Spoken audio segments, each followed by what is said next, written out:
Hey, good morning. I wanted to do a video response to flyingm1. You had sent me a comment on my new glider that I'm working on.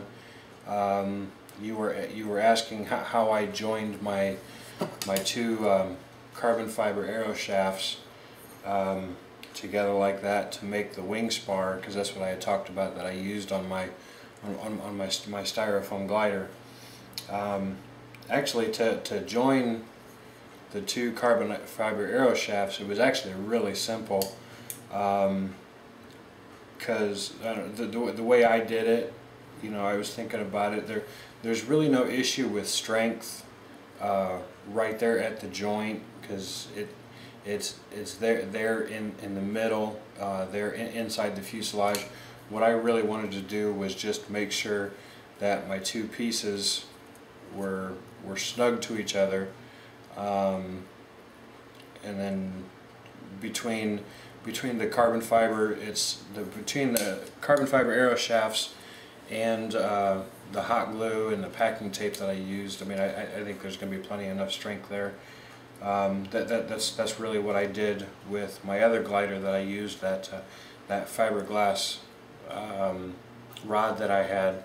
I mean, using the fiberglass rod worked, and it worked well, but you know, to fly it in any heavier winds, you know, like I said, it made the wings, you know, flap like a bird, especially when I would do a loop and I would come out of it and be heading into the wind. I mean, it would bounce like that. So anyway, the way I did it was real simple. I took two just standard size field tip or broadhead inserts. I mean, you can pick these up at any archery pro shop, or you know, if it's during the hunting season, you can pick them up at Walmart. If you have a Gander Mountain or a Dick's Sporting Goods around you, they should have them. Anywhere that would sell archery equipment will have these. It just so happened, you know, because my wife and I both hunt. I mean, actually, I really couldn't ask for a better hunting partner than my wife. She does really good. But anyway, because she and I hunt, you know, I've got this plastic box here. Excuse me. It's got, you know, my extra field tips, extra nocks, extra inserts, a bunch of other miscellaneous stuff there. So, you know, my inserts I already had here from arrows that I had previously bought, and I've got two pieces of the carbon fiber arrow shaft just cut offs that I've got just laying around. But what I did, I took an insert. I put it in my vise. I got my vise mounted to my workbench over here, and what I did is I used my Dremel tool with a cut-off wheel, and I cut off. You see on here, there's the part up here. It's a bigger diameter, and that end there is meant to go on that. You know, it's meant to stop right there on the arrow, and the rest of it slides down inside. Well, that part there that's wider, I cut that off because I wanted the whole insert inside the arrow. So you take your two insert pieces, cut that wider part off. You probably have to grind down a few burrs. I think a hacksaw would probably do this, just cheap aluminum. But a Dremel tool is what I used. Then when you get this part here, you know, the part of the insert that you're going to use without the fatter part, really all I did was I just took my hot glue gun. It's a low temperature hot glue gun. Had I thought about it prior, I probably would have used my high temperature glue gun, because using the low temperature, it cooled pretty fast on me. I think I was just fortunate enough. I think it'll still work. But what I did is, yeah, I had my hot glue gun hot. I squirted quite a bit of hot glue inside my arrow shaft, and then quickly take my insert and shove it in here backwards, because if you were to mount this on a hunting arrow, you'd put it in here like this, that end first, and then the flat part would stop right there at the end. Okay, well I didn't want that, because what I wanted was the end with all the threads. So if you look here on when you get your inserts, I don't know if you can tell on the camera, but when you get your inserts, on this side here there are no threads.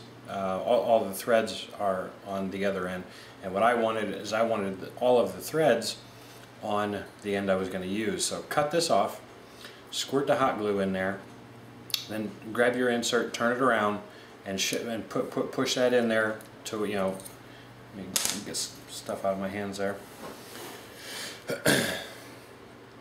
I put that in there backwards, so it was in there, you know, that far. Okay, and you take your other insert, do the same thing, cut that off, squirt the hot glue in there, shove that end in there backwards. Okay, then I took I've got these just boxes of machine screws and nuts that I picked up at Harbor Freight, where my wife works at, and I do a lot of shopping there. But one of the sizes of bolts that's in there, or it's a machine screw panhead. I don't know what size this is. This doesn't say. Yeah, there's no size. It's just miscellaneous assortment. But the screw here that I used, it is 3/4 of an inch long, and the threaded part is what I use. Again, I used my Dremel tool. I cut the head of the machine screw off, put it in my vise, cut that off. That way I had a 3/4 inch piece of all thread basically. Okay. Then with your inserts being in your arrow backwards, okay, I took my hot glue gun again and I squirted a little bit of hot glue down the thread side, and then I just started threading threading that screw in there as far as it would go.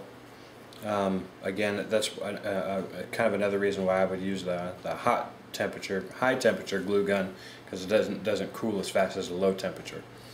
So I had that screwed in there. So basically what I was left with was this, minus that head there, of course.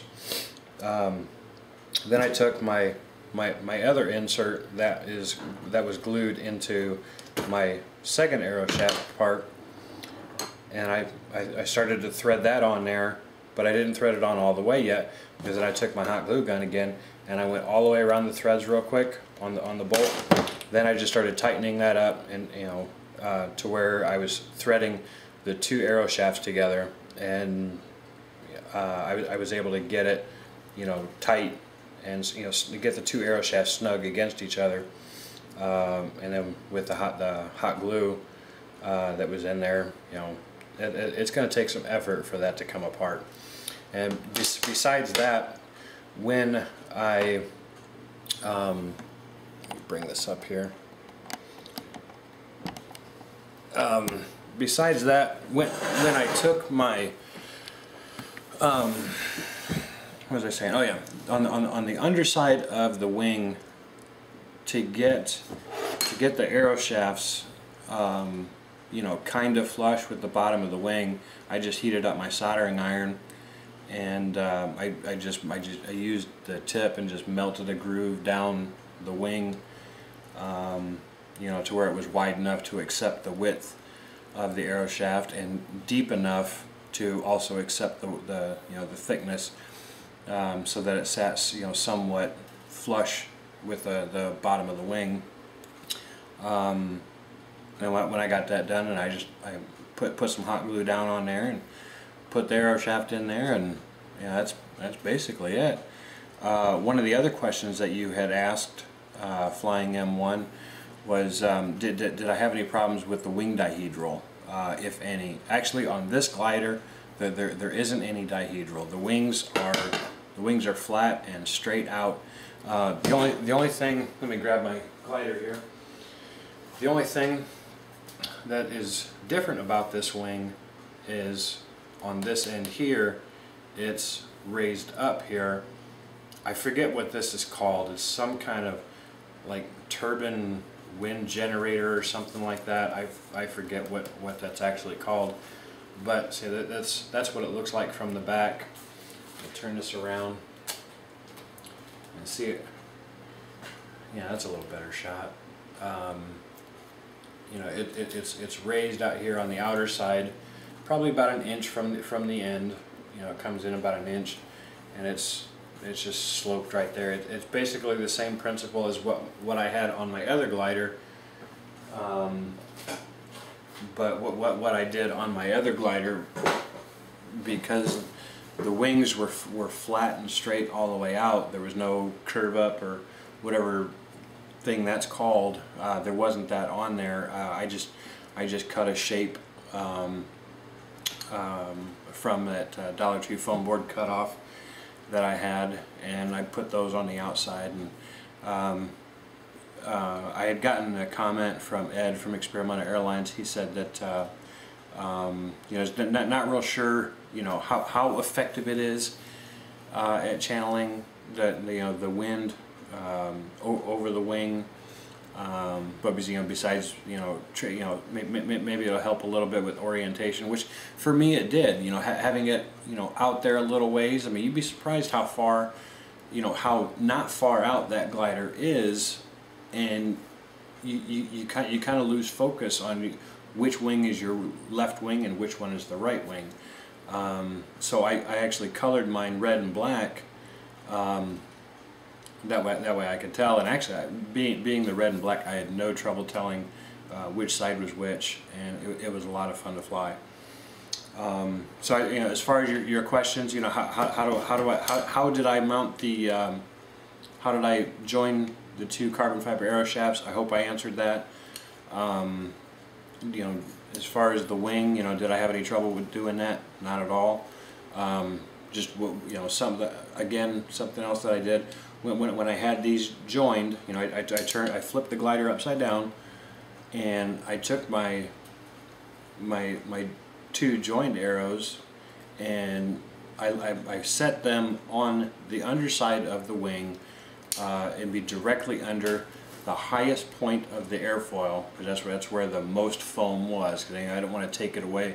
I didn't want to melt the foam away from the thinner spot, obviously. So I did it directly underneath the thickest part of the airfoil.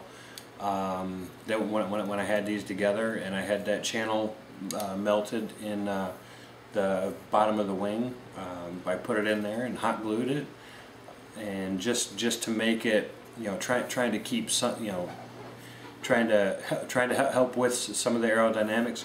I put packing tape on top of that. It was really kind of neat about what these gliders are. I mean, it's just hot glue and packing tape, and it seems the other one worked real good for me until I had whatever kind of malfunction I had the other day. I don't know what the deal was. So in the comment that I got from you, flyingm1, if you're going to go out to Toys R Us or a hobby store or something, pick up one of these foam gliders and try it out for yourself. I'd certainly like to see some kind of video on maybe your build or your progress.